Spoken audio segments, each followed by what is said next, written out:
Hello, you amazing human. Have you ever found yourself sitting in meditation, observing your emotions just like all the spiritual teachers tell you to, but somehow the feelings just won't shift? You're doing everything right, watching the thought, feeling the feeling, staying present with it. But it's like you're stuck on a hamster wheel of awareness that never actually leads to release.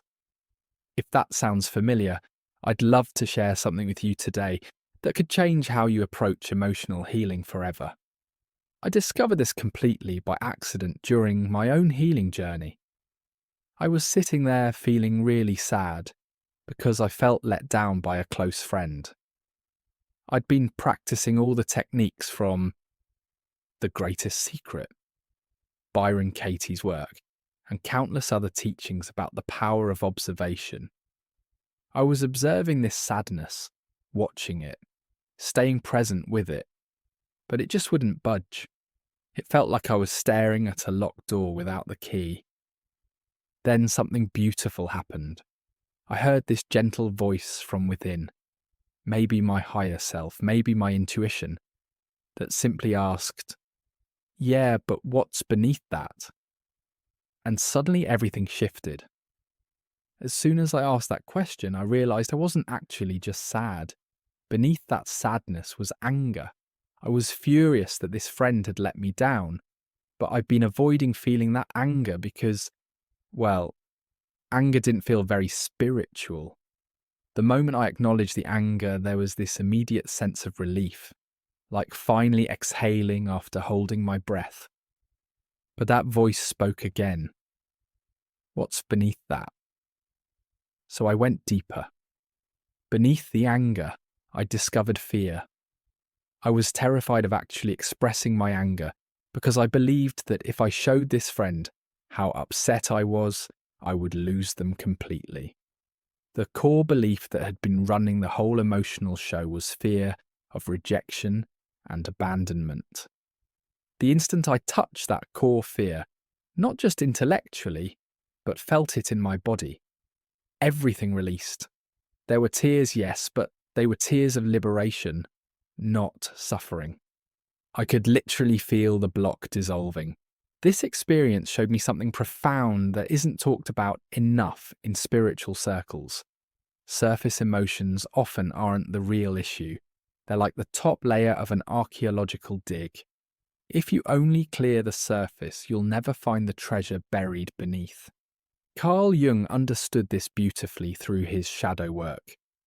Jung taught us that we must make the unconscious conscious, and that means going beyond our first emotional response to discover what's really driving our patterns.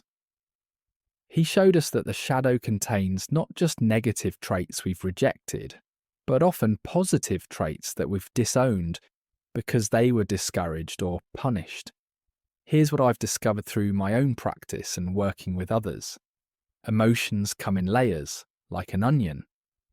The top layer is usually the socially acceptable emotion, the one we're comfortable feeling or showing others.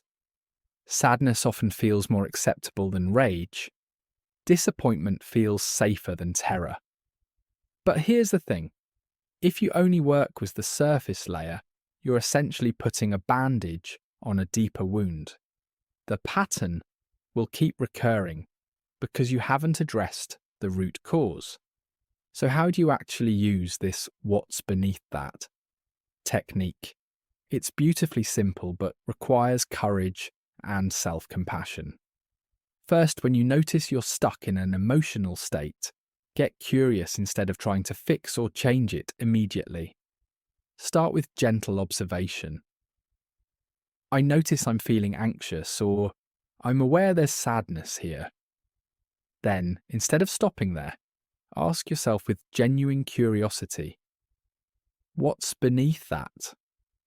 Not from a place of judgment, but with the loving curiosity you'd have for a dear friend who's sharing something vulnerable with you. Wait for the answer. Don't think your way to it. Feel your way to it. Often the deeper emotion will arise as a body sensation first. Maybe your chest tightens, your jaw clenches, or your stomach drops. Let your body show you what's beneath the surface emotion. Once you identify that next layer, acknowledge it fully. Oh, beneath this sadness is anger. Hello, anger. I see you. Then ask again, what's beneath that? Keep going until you hit what I call the core emotion. Usually it's one of the fundamental human fears.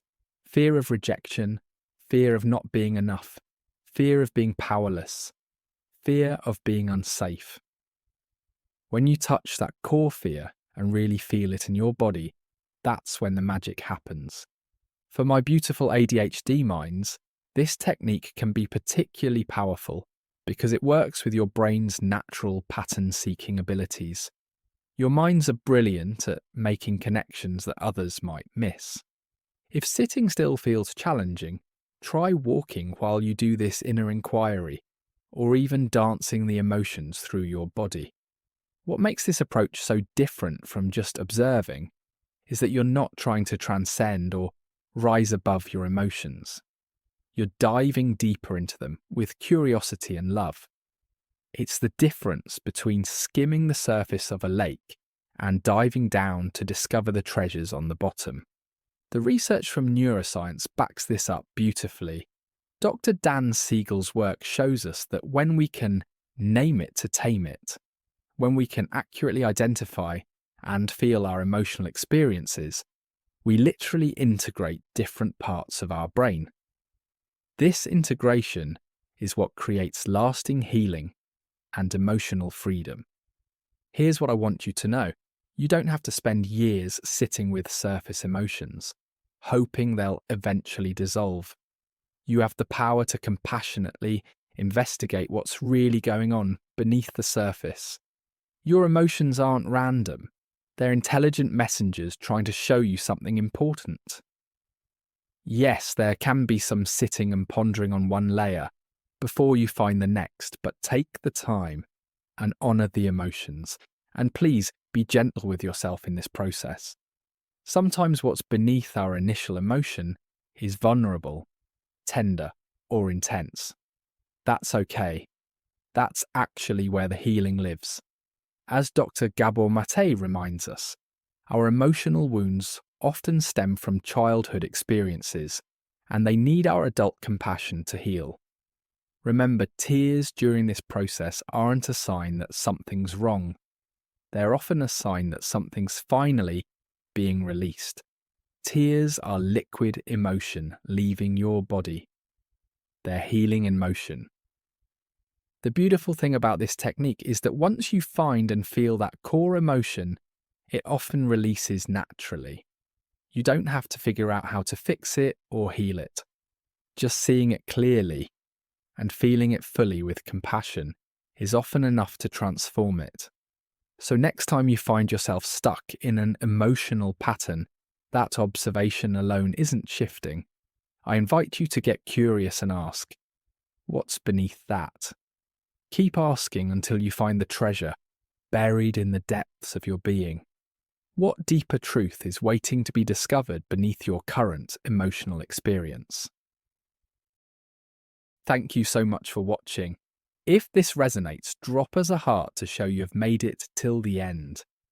These videos are made as a guide to help you reconnect with knowledge kept within you. Take what resonates within you and release the rest. Follow the page for more content, or buy my 100 messages from the Universe book for daily guidance. Thank you for being here. Thank you for being you, and I'll see you in the next video. Until then, keep shining your light.